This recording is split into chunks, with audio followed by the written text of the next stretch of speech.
dream team. Johnny McGonigal, Bob Flounders. I'm Bob. He's Johnny. It is Thursday, January 23rd. Johnny, it's been exactly 2 weeks since the Orange Bowl. See what I did there? It's January 9th, January 23rd. I haven't talked to you, I think, I haven't really talked to you in a podcast form or a post-game video form, I think, since the end of that game. Didn't end great for Penn State, but hey, we're moving on. It's 2025 Penn State fans. A lot to be excited about with this Penn State team. They got a bunch of guys coming back, a couple of key losses. Johnny, before we get into it, I just want to ask you, how are you? I know you are nervous about Sunday, but I think it's a good nervous. Yeah, Bob, I'm doing well. I'm still de-thawing from being at the game, the snow game, against the Los Angeles Rams. It was a great time, and obviously the Eagles are on a good run right now. But Yep. Jaden Daniels, there's a reason why I voted for him to win the Heisman last year. I think you voted for him as well. He's a scary dude, really good quarterback. So not overlooking Washington whatsoever, but hopeful. Very, very hopeful at this moment. So, yeah, we're recording this Thursday, a few more days to go. But got a lot of Penn State to cover, obviously. And it's weird, man. It feels like, it feels like the Orange Bowl was a month ago, weeks ago. It does. It does. It feels so long ago at this point. But yeah, like obviously everyone's, turned the page forward since the national title game on Monday night when Ohio State beat Notre Dame. And we're on to the 2025 season and 2025 offseason. Yep. Just one note, just to protect ourselves, it's 11:35 in the morning on Thursday, January 23rd. As we record this, James Franklin has not hired his new defensive coordinator. I know the second we sign off, there'll probably be news on that. But hey, we needed to talk to the Penn State fans, and we were not going to let something as trivial as a defensive coordinator hire get in our way. But just remember to check back on PennLive when the hire is finally made official from James Franklin. Myself, Johnny, Max, Ralph, we'll have a bunch of stuff just on what went down, hopefully sooner rather than later. But I just wanted to preface that if people are wondering why they watched this over the weekend. We don't reference that. That's why. So, Johnny, you mentioned it before we get to Penn State. Just your thoughts on the first 12-team playoff, how it played out.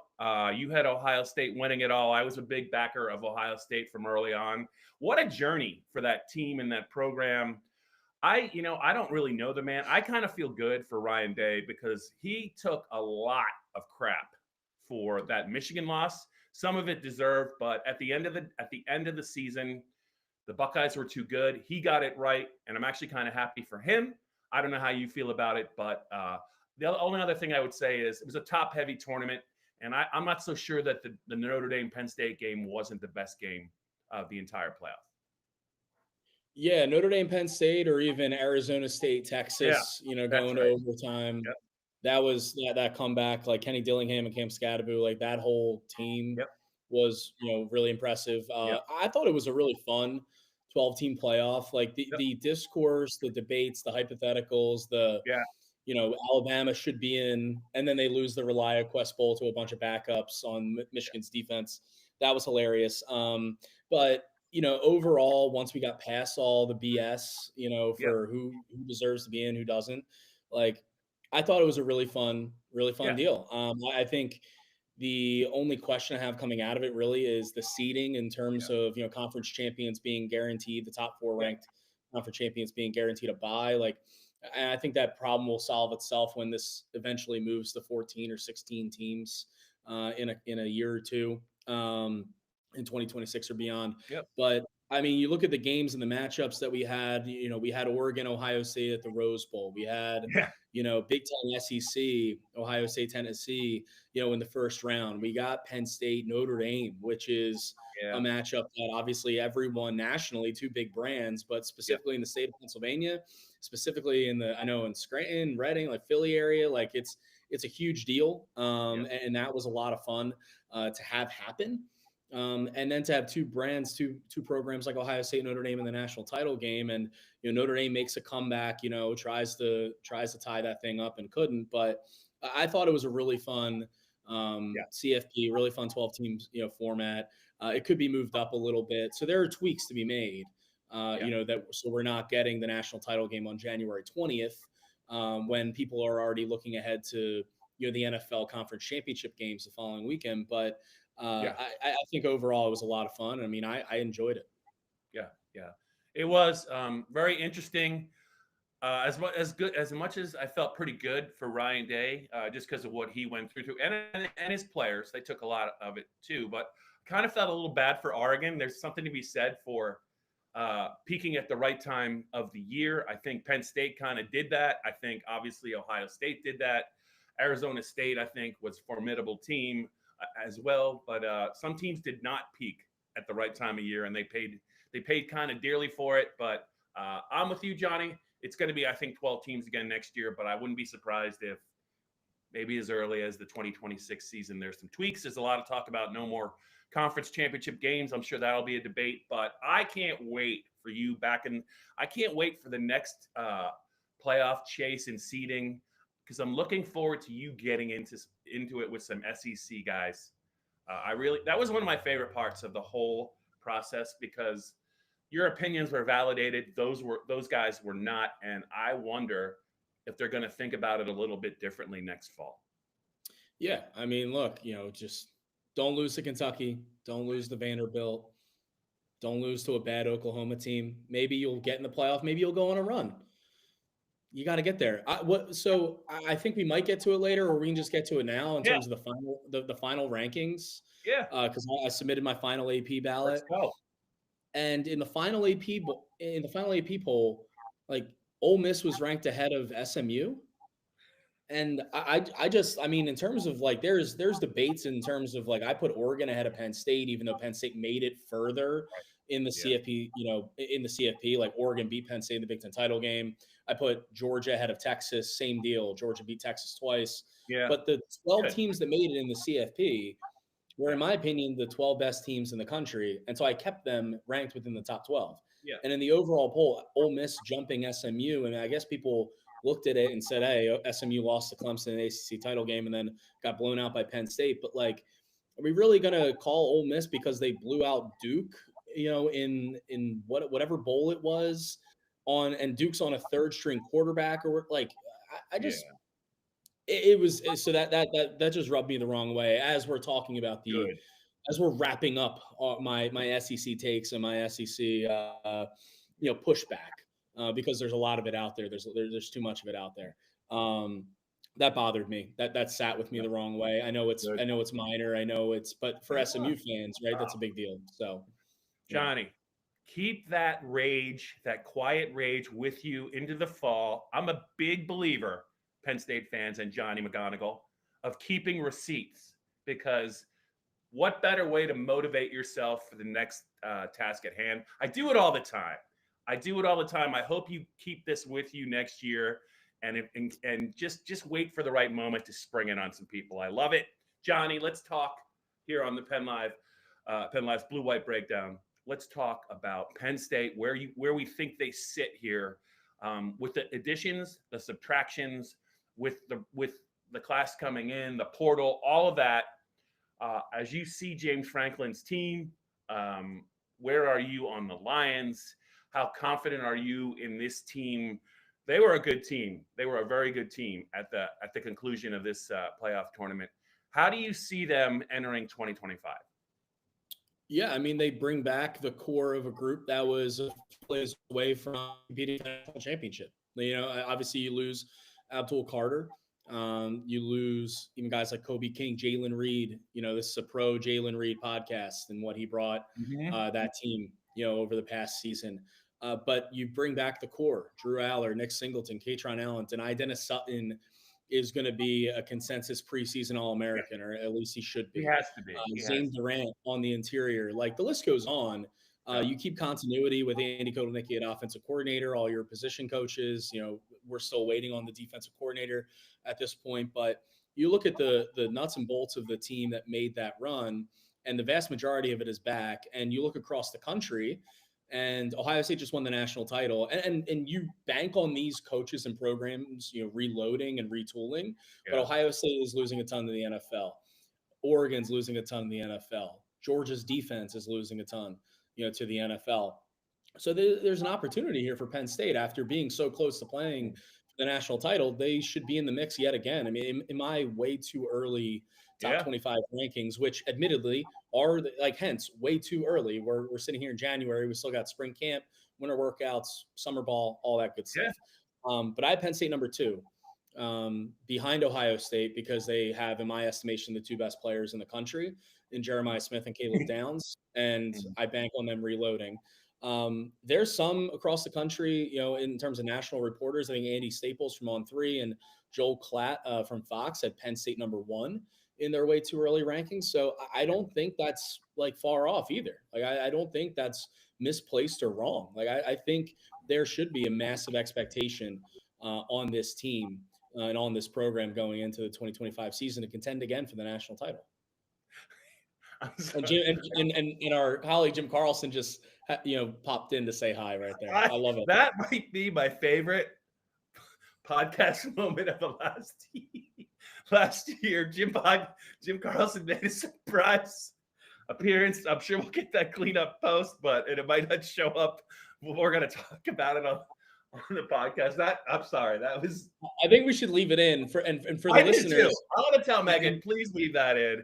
I am by nature easily amused, and that one got me. So I like the spontaneity of it because I'm trying to get focused right now. Stuart, I'll take over and explain to our listeners what just happened. People who might not be watching this is Jim Carlson, our Penn State wrestling guru, just joined the stream, joined our podcast feed for maybe 2 seconds, realized, oh shoot, I shouldn't be in here, and then hit exit. So that was great. That was awesome. We'd love to see it. All right. I'm trying, Jimmy. I'm trying, Johnny. So I just wanted to say Stuart Mandel of The Athletic also, I think, had Penn State number 1 as well. And that's what it wasn't Andy. It wasn't Andy at On3. It was Stuart at But so I think one of the more interesting things about this Penn State team in terms of what you just talked about and the perception of them, and you ran down a lot of players. Yeah, they lose Abdul, they lose Tyler Warren, but I did something where I just looked at maybe the strengths going into the season, and I get it, man. I get it. Drew's back, Katron and Nick are back, but I honestly, and I did not do this, I think the offensive line is the team strength of this at the start of the season, just because unless barring something, they're going to have the entire offensive line back. They're going to have Anthony Donko back. They're going to have Cooper Cousins ready to go. I am all in on this offensive line as not only being the best in the Big Ten. I think they're going to be the best. I think they are the best going health-wise. They're the best unit in the country. And if I was going to make a case for Penn State to win it all in January, I would obviously have Drew. I would obviously have the running backs. I would obviously have Denai Dennis Sutton and Zane Durant, even Zakee Wheatley, high on my list. But if I'm a Penn State fan, my ride or die is that offensive line. I think they were that good. They did everything they could, I thought, down the stretch in every game to win it, whether it was the Oregon game, whether it was the Notre Dame game. You can't really put much. They allowed some sacks, but so what? They're going against elite players, and that's going to happen. It might not have all been on them. I'm all in on the offensive line. Penn State does have some issues they need to address. And I just wanted to just bring them up, run them by you.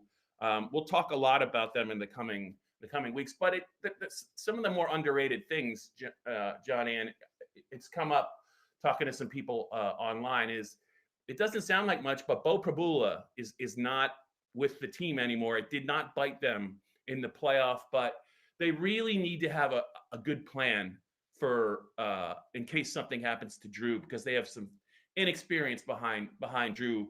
Ethan Grunkmeyer is a talented kid, but he's still very, very raw. And that's a little bit of a concern. Obviously, wideout is being captain obvious. I also think the defensive tackle room, as good as Zane is, they lost some pretty good pieces off that. And I know they have some young players they like, and I know they're going to get bigger. But when you think about the Penn State team that made it to the semifinals, they had that was a good team. They had some close calls in the regular season, or they don't make the tournament. I just think on paper, you could say top 5 for sure, but a lot of things are still going to have to come together. They're going to have to stay healthy at the right spots. But you could say the same thing about the top 10 teams in the country. I just think it's going to be fascinating to watch how this particular team comes together. Definitely. And just to second you on the offensive line bit, not something to be overlooked at all, bringing those guys back. The only player from that starting rotation, that starting lineup that you lose is Sal Wormley at guard to graduation. But Cooper Cousins and what we've heard from him throughout his freshman season, and just the way the guy looks. I mean, he looks like a senior the way he's built. I think it would make sense if he just slotted right in there at guard for Sal Wormley. I think the only offensive line in the country that you could say would be better suited going into the 2025 season would be Notre Dame. They bring back everyone as well.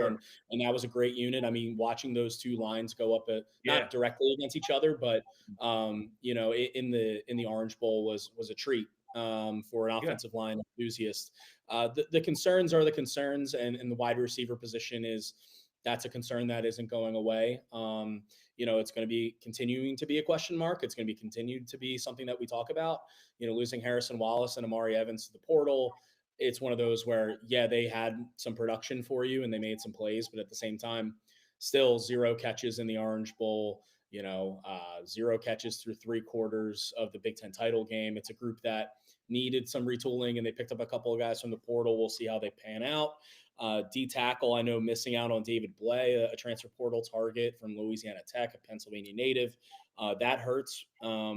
There is some question, I think. So me and Vanover, this has been a question mark that at the end that me and Max discussed last week, and it was just a follow-up. So it looks like he may or may not have eligibility. Like to me, he doesn't look like he has any. To Max, he looks like he might have some, and we haven't gotten any announcement at all. That would be big. That'd be big. So like maybe they're working on getting him a waiver for next season, because that would be a huge addition if that's the case. If he's going to the NFL, totally understand, because he had a great playoff and probably made himself some money. But so my point being is some floating questions out there, of course, like any team at this point in January is going to have. But I think the bedrock, the foundation of the program and of the team, being the run game on offense and Drew, and I think Luke Reynolds is ready to step in at tight end. The backup quarterback thing is a worry. There's some worries on defense, but I think overall, every team is going to have question marks at this point in the year, and Penn State has fewer than them than most. Yeah, I agree 100%. I would just also say this.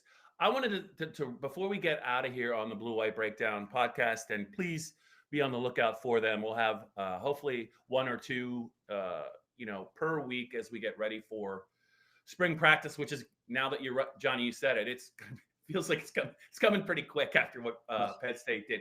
The one thing I wanted to circle back with you, because I'm interested to get your opinion on it, because I think some people are torn, whether they're media, whether they're fans, maybe even within the Penn State program. Of all the players that Penn State lost, when you look at the decision that Kobe King made, the linebacker who was really, really important to this defense and really had a great year, consensus second team All Big Ten pick. This was his 4th season at Penn State. He redshirted as a freshman. When you look at his decision, the fact that it was late, where do you sit on? I don't want to say was it right or was it wrong. I guess I'll say, were you surprised by it? Because I think you can make a case in both directions that he could have done either thing and he would have been right. Yeah, it's a difficult one, because sometimes guys are just ready to move on from college. Sometimes they're just ready to take that next step. And I think my takeaway from his statement, announcing that he was declaring for the NFL, was that he thanked pretty much every coach he ever had at Penn State except for Tom Allen. Maybe that's because Tom Allen put him in coverage a bunch in the Orange Bowl. And that's not in the Notre Dame game. And he plays, hitting that running back Aeneas Williams out of the backfield. Yeah. Maybe that's why. But no, little I don't know, like sarcasm or whatever aside. Kobe Oh, I King was a love it. great player for this defense, and he is a loss. He is a loss, and it's one of those where you're going to need some growth and development from Tony Rojas. Maybe he kicks inside. Maybe he just continues Yeah. to grow as an outside backer. Maybe Anthony Specca, who Penn State likes a lot, Yeah. was a true freshman last year. Maybe he steps up. He's wearing Dan Connor's number.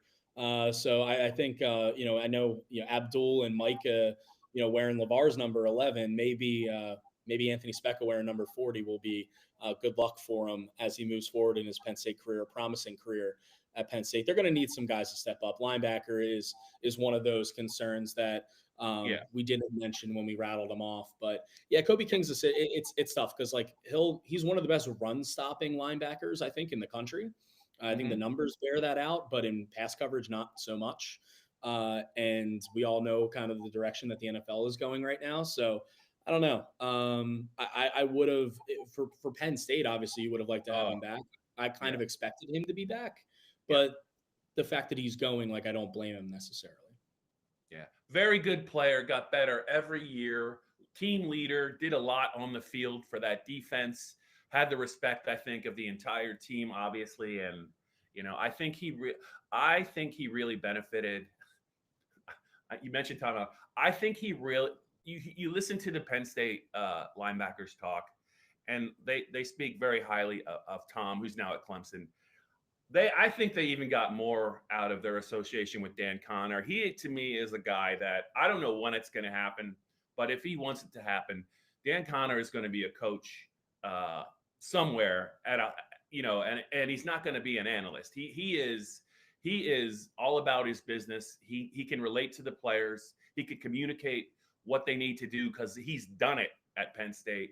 I think you look at the defensive side of the ball. They're gonna miss Kobe, but if anyone can get somebody like Anthony Specca ready to go, and I don't know that he's that far away, I think having Dan Connor on your side is just a huge asset, and I'm curious to see. I'm curious to see Dan's kind of coaching life unfold because I think he's just getting started, and I think he is highly valued at Penn State. Yeah, definitely. I mean, just to echo that, when you talk to linebackers, Penn State linebackers throughout the season, like they always refer to Dan Connor kind of as their linebackers coach, even though he didn't have that title.